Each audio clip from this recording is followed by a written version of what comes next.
So up to now we've developed a very simple model of how markets function. And we've used this simple model to look at how changes in demand or changes in supply influence market outcomes. But underlying these analyses was the assumption that buyers and sellers are ultimately what determine prices. The interactions of buyers and sellers always determine the equilibrium prices. In this video, we're going to relax that assumption.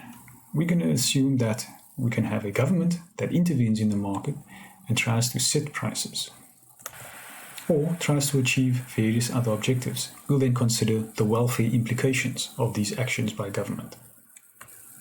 And to do so, we again go back to the concept of consumer surplus and producer surplus. Before we proceed, there's something that I'd like to clarify at the outset. When doing welfare analysis, we try to understand whether a given intervention has costs or benefits to society as a whole. And in our simple framework, society comprises households and firms. Now you might think of firms as some sort of abstract entity, but in our framework, the profits that flow to firms ultimately serve as income to people, who are the owners of the firms. Therefore, both firms and consumers, as two distinct groups, comprise society at large. And therefore, any cost to firms or any loss of welfare to firms or producers, all else being equal, necessarily also means a loss of welfare to society as a whole. Okay.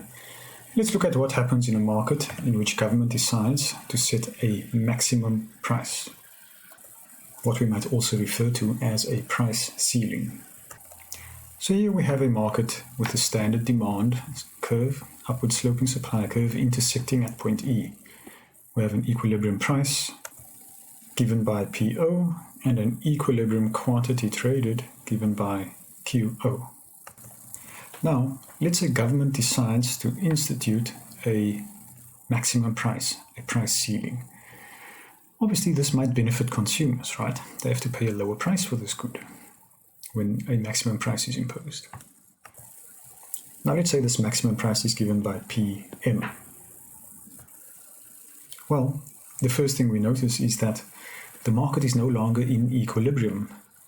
At price PM, consumers demand Q2, whereas producers are only willing to supply Q1. We thus have a case of excess demand given by the difference between points A, B, or the difference between Q2 and Q1. Now, in the absence of a price ceiling, firms would observe this excess demand and they'd start ramping up production. Consumers, on the other hand, will notice that there is greater demand than there is supply, and they will start trying to outbid each other for the good. And in that way, the price will go up back to PO, and again, we will settle on an equilibrium quantity traded of QO. But with a maximum price in effect, that cannot happen.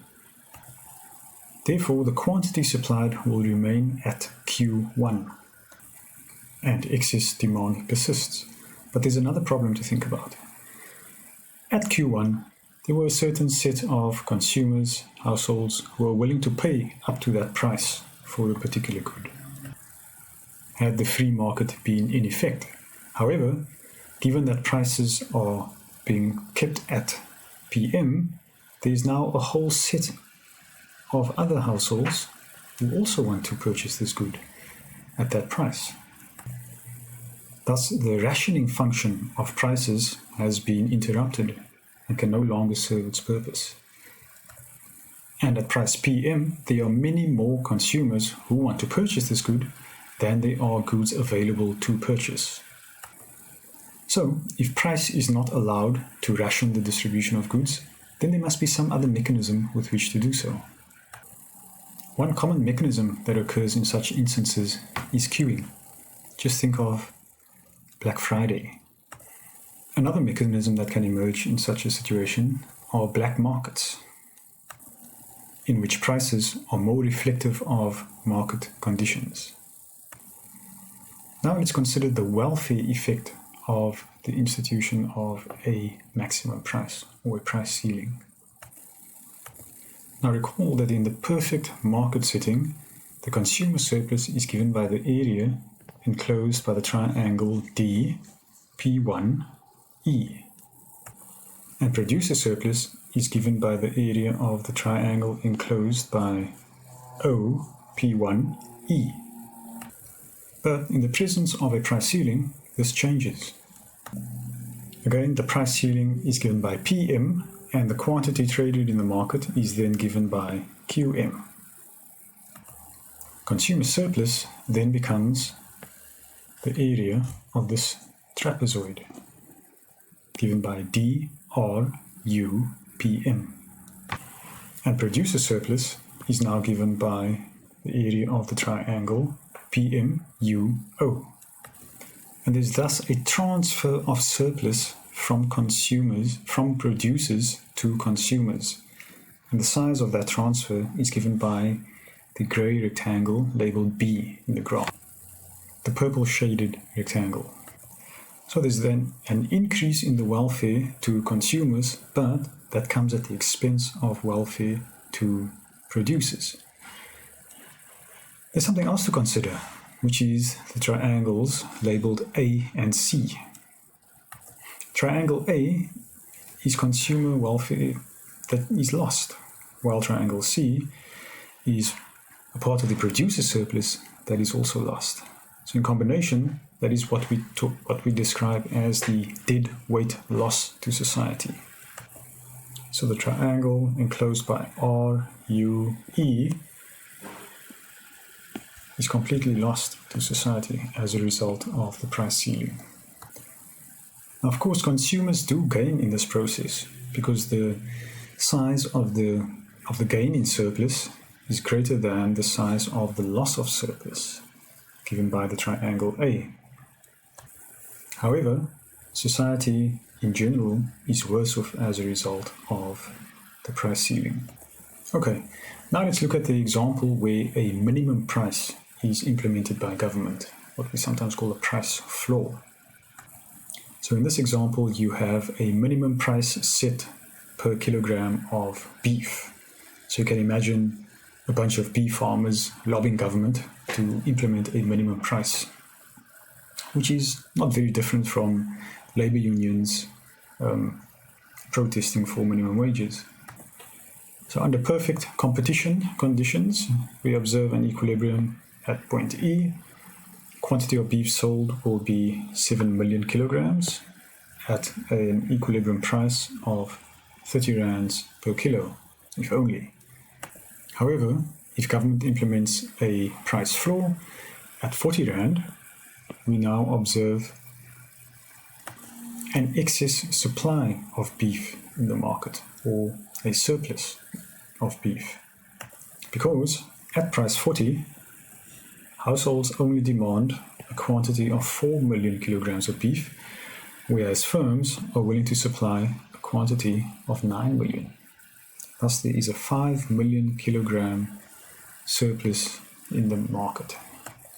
Again, we want to think of the welfare implications of this government intervention. So recall that price is set at PM, and thus the quantity traded in the market is given by QM. Now this time we have a transfer of surplus from households or consumers to firms, given by the rectangle A in this graph. And again we observe a deadweight loss given by the triangle RET. So this time producers are better off as a result of the price floor, but consumers are worse off, and society as a whole is worse off, due to the loss of welfare indicated by the red shaded triangle. Another way for governments to intervene in markets instead of setting prices is to subsidize certain products or activities. Let's say government wants to reduce the market price for a particular good. It can simply pay producers to expand production. So in this example, we have initial equilibrium at the intersection of demand curve D and supply curve SS, given at EO. associated with equilibrium price PO and equilibrium quantity traded of QO. In this case, government subsidizes the product to the value of difference between P2 and P1. This then has the effect of shifting out the supply curve from S to S1. The effect on equilibrium price is that households pay P1 and the quantity traded in the market is now given by Q1. Of course, despite households only paying P1 per unit of the product, firms in fact receive P2. They receive the price paid by households plus the value of the subsidy, which is P2 minus P1. Another government intervention into markets is setting quotas. Quotas are put in place on certain goods or services to limit the production of those goods or services. One common example of this would be hunting or fishing, so as to forestall the extinction of wildlife or marine resources. In the graph given here, government implements a quota of QM. This then effectively becomes the supply curve. Well, to be more precise, the supply curve would be the purple line. Now let's consider what happens in this market following the introduction of the quota. Initial equilibrium is given by the point EO over there. The quantity traded in the market is QO at equilibrium price, PO. Following the introduction of the quota, we notice that there is again a disequilibrium in the market, this time with prices. Firms are willing to supply the quantity QM at price P2, whereas households are willing to pay price P1 for the quantity QM. What we end up with in this market is quantity supplied at QM at a price P1. There is therefore effectively an increase in consumer surplus, well, not consumer surplus, producer surplus rather, to the value given by the shaded rectangle there. And, as was the case with maximum and minimum prices, there is a net welfare loss to society given by the area of the red shaded triangle. Next, let's see what happens in a market in which government implements import tariffs. Some goods offered in domestic markets must compete with the same or similar goods produced in other countries. If governments want to protect the domestic firms who produce that particular good or service, they might institute a tariff on the import products in that market. Here we're looking at the example of textiles, relevant to South Africa. The demand and supply curves here reflect the domestic market for textiles. So initially we have equilibrium at ED, so D is for domestic. We have the equilibrium price PD and equilibrium quantity QD. But this only holds in the absence of any foreign competition. Now let's say government opens the domestic market to foreign suppliers. Now we can have firms importing the textiles from companies in other countries. So while SS may reflect the domestic supply curve, the goods supplied to the domestic market is no longer just determined by domestic suppliers. So we introduce a new supply curve called PW, SW, with the yellow line at the bottom here.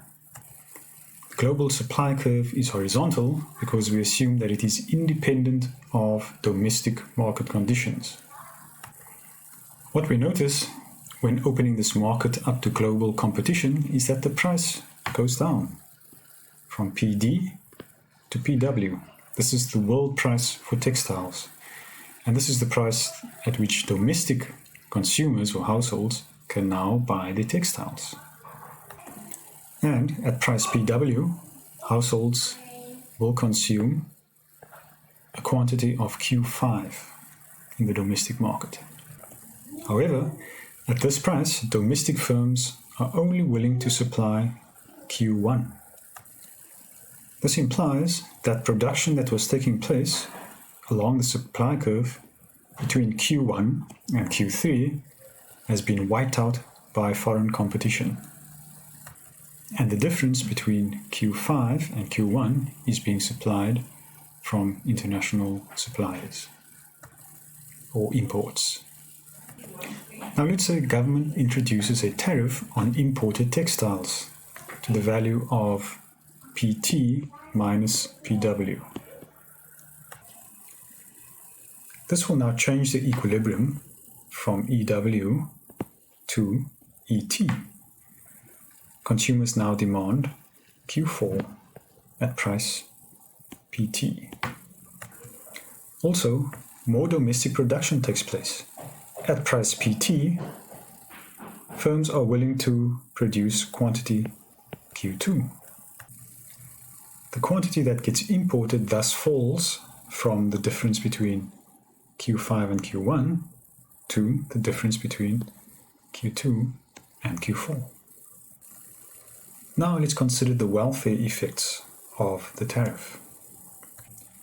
The first thing we note is that consumers have lost some surplus given by the triangle labeled Y. There is also a gain in producer surplus given by the area PT, F, E, PW.